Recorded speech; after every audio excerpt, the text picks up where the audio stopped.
नमस्कार, news number पर एक बार फिर से आप सभी का बहुत स्वागत है। आपके साथ मैं हूं नीतू और केला।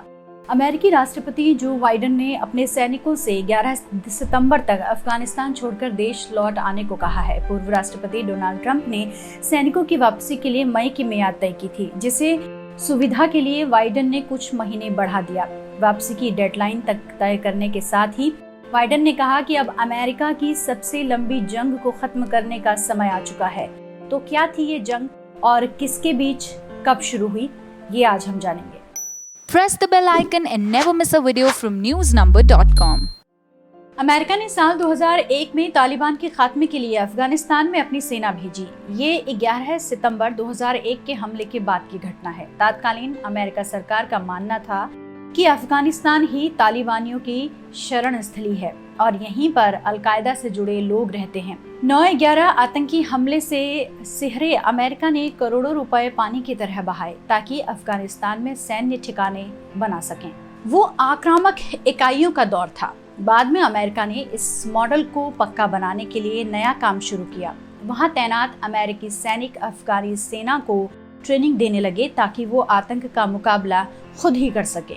तब जाकर अमेरिका धीरे धीरे सैनिकों की अपनी फौज को वापस बुलाने लगा।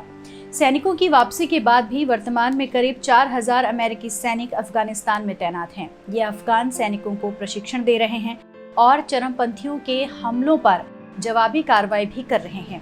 वहीं नाटो और दूसरे सहयोगियों के सैनिक भी अफगान सैनिकों की मदद कर रहे हैं। इसकी सबसे बड़ी वजह तो सैनिकों के अपने परिवारों से दूरी के कारण आई अस्थिरता थी। जनता का मानना है कि अमेरिकी सैनिक बेवजह ही दशकों से युद्ध के हालात में रखे गए हैं। साथ ही इस असंतोष की एक और वजह ये भी है कि विदेशी जमीन पर सैनिकों की तैनाती का ज्यादातर खर्च अमेरिकी लोगों से टैक्स के तौर पर वसूला जाता है। शोध करने वाली संस्था RAND कॉरपोरेशन के मुताबिक अमेरिकी टैक्स पेयर सालाना 10,000 से 40,000 डॉलर के लगभग टैक्स इसी मकसद से देते हैं। इनमें अमेरिका से विदेशी धरती जहां सैनिक तैनात होंगे वहां जाना, रहना, खाना, अस्पताल और अगर परिवार साथ हो तो बच्चों के स्कूल का खर्च भी अमेरिकी टैक्स पेयर को देना होता है, जबकि इसका बहुत छोटा हिस्सा ठोस देश देता है। पैसों के अलावा सैनिकों को कई मानवीय संस्थाओं या फिर समस्याओं से भी जूझना पड़ता है, जैसे चरमपंथी समूह कभी भी उन पर हमला कर देते हैं।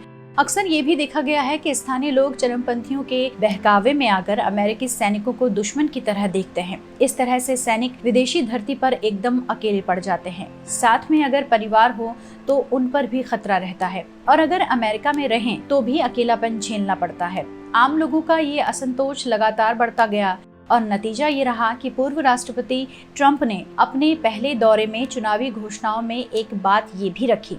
उन्होंने वादा किया था कि सत्ता में आकर वो अफगानिस्तान समेत कई युद्ध प्रभावित देशों से अपने सैनिकों को वापस बुला लेंगे।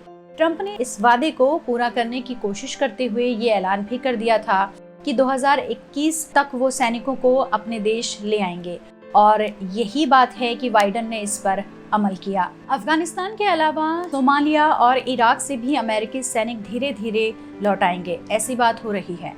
हालांकि इससे युद्ध में झुलस रहे इन देशों के पड़ोसी देश काफी परेशान हैं। उन्हें डर है कि अमेरिकी सैनिकों के हटते ही फिर से अशांति फैल जाएगी, जिसका असर उन पर भी होगा। आज के लिए बस इतना ही। आप देखते रहिए newsnumber.com।